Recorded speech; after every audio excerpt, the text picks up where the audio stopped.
श्री राधा कृष्णाय नमो नमः। सर्वप्रथम मैं भगवान श्री राधा कृष्ण के चरण कमलों की वंदना करता हूँ। आप सभी भक्त श्रोताजनों को भी सादर नमस्कार करता हूँ। श्री गर्ग संहिता के वृंदावन खंड से हम आज उस परम दिव्य कथा का श्रवण करने वाले हैं जो अति ही पावन कर देने वाली है और अति ही दुर्लभ और दिव्य कथा है। आज भगवान श्री कृष्ण के पटरानी श्री यमुना महारानी के गोलोक में प्राकट्य, श्री गंगा के साथ वसुंधरा पर प्रकट होना और श्री गंगा श्री यमुना के परम दिव्य दुर्लभ संवाद और श्री यमुना के पुनः गोलोक वापसी की अति ही दिव्य कथा का श्रवण करेंगे। कथा श्रवण करके आप सभी भाव विहल हो जाएंगे और संभवतः अश्रुपूर्णित भी। विनम्र आग्रह है कि कथा का श्रवण अंत तक करें। आज की यह परम उत्तम दिव्य कथा इस प्रकार से प्रारंभ होती है। सनंद जी कहते हैं, नंदराज, गोलोक में श्री हरि ने जब श्री यमुना जी को भूतल पर जाने की आज्ञा दी और सरिताओं में श्रेष्ठ यमुना जब श्री कृष्ण की परिक्रमा करके जाने को उद्यत हुई, उसी समय विरजा तथा ब्रह्मदव से उत्पन्न साक्षात गंगा, ये दोनों नदियाँ आकर यमुना जी में लीन हो गई। इसलिए परिपूर्णतम कृष्णा को परिपूर्णतम श्री कृष्ण की पटरानी के रूप में लोग जानते हैं। तदंतर सरिताओं में श्रेष्ठ कालिंदी अपने महान वेग से विरजा के वेग का भेदन करके निकुंज द्वार से निकली और असंख्य ब्रह्मांड समूहों का स्पर्श करती हुई ब्रह्म द्रव्य में गई। फिर उसकी दीर्घ जल राशि का अपने महान वेग से भेदन करती हुए वे महानदी श्री वामन के बाएं चरण के अंगूठे के नख से विदीर्ण हुए ब्रह्मांड के शिरोभाग में विद्यमान ब्रह्म द्रव्य युक्त विवर में श्री गंगा के साथ प्रविष्ट हुई और वहाँ से वे सरी द्वारा यमुना ध्रुव मंडल में स्थित भगवान अजित विष्णु के धाम वैकुंठ लोक में होती हुई ब्रह्मलोक को लांघकर जब ब्रह्म मंडल से नीचे गिरी, तब देवताओं के सैकड़ों लोकों में एक से दूसरे के क्रम से विचरती हुई आगे बढ़ी।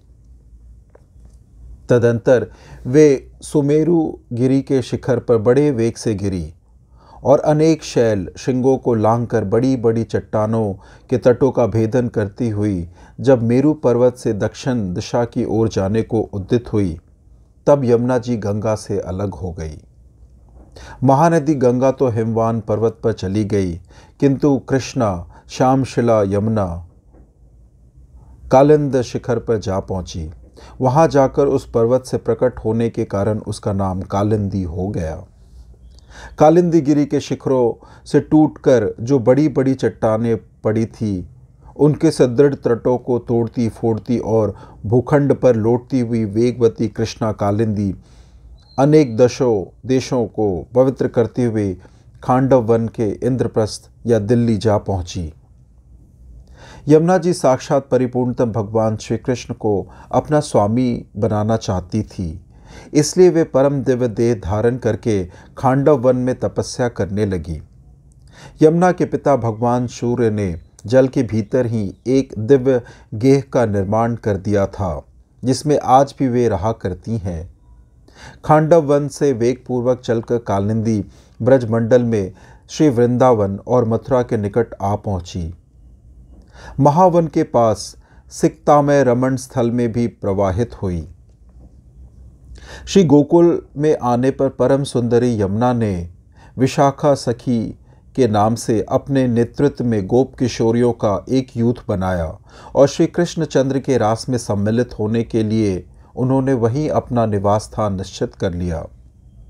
तदंतर वे जब ब्रज से आगे जाने लगी, तब ब्रजभूमि के वियोग से विहल हो प्रेमानंद के आंसू बहाते हुए पश्चिम दिशा की ओर प्रवाहित हुई। तदंतर ब्रजमंडल की भूमि को अपने वारी वेग से 3 बार प्रणाम करके यमुना अनेक देशों को पवित्र करते हुए उत्तम तीर्थ प्रयाग में जा पहुंची। वहां गंगा जी के साथ उनका संगम हुआ और वे उन्हें साथ लेकर क्षीर सागर की ओर गई। उस समय देवताओं ने उनके ऊपर फूलों की वर्षा की और दिग्विजय सूचक जयघोष किया। नदी शिरोमणि कालिंदी नंदिनी कृष्ण वर्णा श्री यमुना ने समुद्र तक पहुंचकर गदगद वाणी से श्री गंगा से कहा। श्री यमुना ने कहा, समस्त ब्रह्मांड को पवित्र करने वाली हे गंगे, तुम धन्य हो।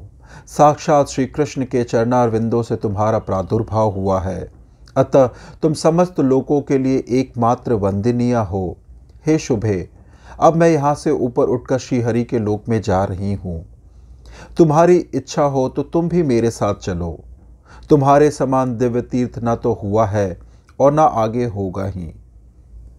गंगा, आप सर्व तीर्थमयी है, अतः सुमंगले गंगे, मैं तुम्हें प्रणाम करती हूँ। यदि मैंने कभी कोई अनुचित बात कही हो तो उसके लिए मुझे क्षमा कर देना।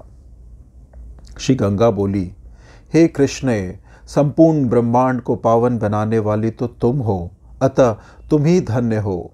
श्री कृष्ण के वामांग से तुम्हारा प्रादुर्भाव हुआ है। तुम परमानंद स्वरूपिणी हो, साक्षात परिपूर्णतमा हो, समस्त लोकों के द्वारा एकमात्र वंदनीय हो, परिपूर्णतम परमात्मा श्री कृष्ण की भी पटरानी हो।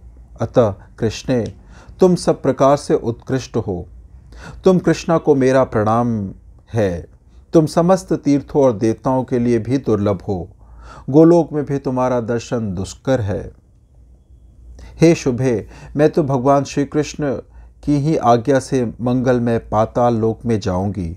यद्यपि तुम्हारे वियोग के भय से मैं बहुत व्याकुल हूँ, तो भी इस समय तुम्हारे साथ चलने में असमर्थ हूँ। ब्रज के रास मंडल में मैं भी तुम्हारे यूथ में सम्मिलित होकर रहूंगी। हरिप्रिय, मैंने भी यदि कोई अप्रिय बात कह दी हो तो उसके लिए मुझे क्षमा कर देना। सनंद कहते हैं, इस प्रकार एक दूसरे को प्रणाम करके दोनों नदियां तुरंत अपने अपने गंतव्य पथ पर चली गईं। सुरधुनी गंगा जी अनेक लोगों को पवित्र करते हुए पाताल में चली गई और वहां भोगवती वन में जाकर भोगवती गंगा के नाम से प्रसिद्ध हुई। उन्हीं का जल भगवान शंकर और शेषनाग अपने मस्तक पर धारण करते हैं। इधर कृष्णा अपने वेग से सप्त सागर मंडल का भेदन करके सातों द्वीपों के भूभाग पर लौटती हुई और भी प्रखर वेग से आगे बढ़ी। सुवर्णमयी भूमि पर पहुंचकर लोकालोक पर्वत पर गई। उसके शिखरों तथा गंडशैलों के तट का भेदन करके कालिंदी फुहारे की सी जलधारा के साथ उछलकर लोकालोक पर्वत के शिखर पर जा पहुंची। फिर वहां से ऊर्ध्वगमन करती हुई स्वर्ग वासियों के स्वर्ग लोक तक जा पहुंची।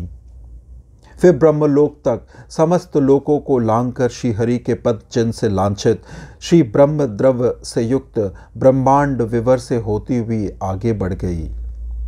उस समय समस्त देवता प्रणाम करते हुए उनके ऊपर फूलों की वर्षा कर रहे थे। इस तरह सरिताओं में श्रेष्ठ यमुना पुनः श्री कृष्ण के गोलोक धाम में आरूढ़ हो गई। कालिंद गिरि नंदिनी यमुना के इस मंगल में नूतन चरित्र का भूतल पर यदि श्रवण या पठन किया जाए तो वह उत्तम मंगल का विस्तार करता है। यदि कोई भी मनुष्य इस चरित्र को मन में धारण करे और प्रतिदिन पढ़े तो वह भगवान के निकुंज लीला के द्वारा वर्णन किए गए उनके परम पद गोलोक धाम में पहुंच जाता है। इस प्रकार से आज की यह उत्तम परम दिव्य कथा यहीं संपन्न होती है। कथा श्रवण करने के लिए और अपना बहुमूल्य समय देने के लिए आपको धन्यवाद। श्री राधा कृष्णाय नमो नमः।